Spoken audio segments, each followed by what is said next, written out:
Donc pour 2025, quelque chose de réaliste, on va imaginer donc une personne qui habite en Île-de-France, elle a un budget mensuel de 800 €, soit pour louer, soit des mensualités de crédit immobilier.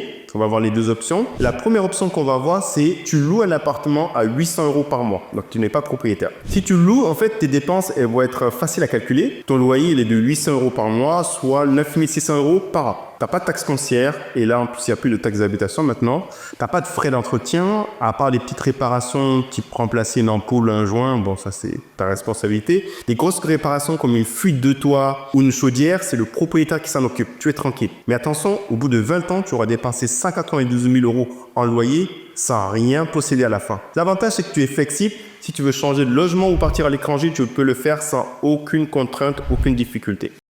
On continue avec l'option 2. Cette fois-ci, tu vas acheter un appartement. Donc, on imagine que tu trouves un appartement en Île-de-France pour environ 200 000 €. Si tu regardes, c'est tout à fait faisable en t'éloignant un petit peu de Paris. Tu es dans le Val d'Oise, Seine-et-Marne ou autre département à côté. Et là, en fait, tu vas faire un apport personnel de 20 000 € et un crédit sur 20 ans à un taux de 3,5% à peu près. C'est assez réaliste pour ce qu'on a en ce moment. Et tes mensualités vont tourner autour de 800 € par mois. Donc là, si tu es propriétaire, cette fois-ci, tu dois payer la taxe foncière.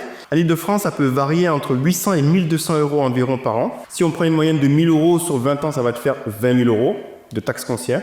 Maintenant, tu vas avoir des travaux et entretien. Donc peut-être une chaudière à remplacer, 2 000 €. Une toiture à refaire, 10 à 15 000 € si tu es dans un pavillon. En moyenne, on peut se dire que les propriétaires ils vont consacrer environ 1% de la valeur du bien à l'entretien, soit environ 2 000 € par an, 40 000 € sur 20 ans. Donc les frais d'achat aussi, les frais de notaire, c'est environ 8% du prix. Et ici, donc, c'est 16 000 €. Mais à la fin des 20 ans, tu auras dépensé donc 276 000 € avec le crédit, taxe foncière, frais d'achat et tout. Mais tu vas posséder l'appartement. Et sa valeur de l'appartement peut avoir augmenté. Si par exemple, il prend 2% de valeur par an, il vaudra environ 297 000 € après 20 ans. Donc si on compare, au final, louer, c'est 192 000 € dépensés, mais aucune propriété à la fin. Acheter, c'est 276 000 € dépensés, mais un bien immobilier qui vaut environ 297 000 € après 20 ans.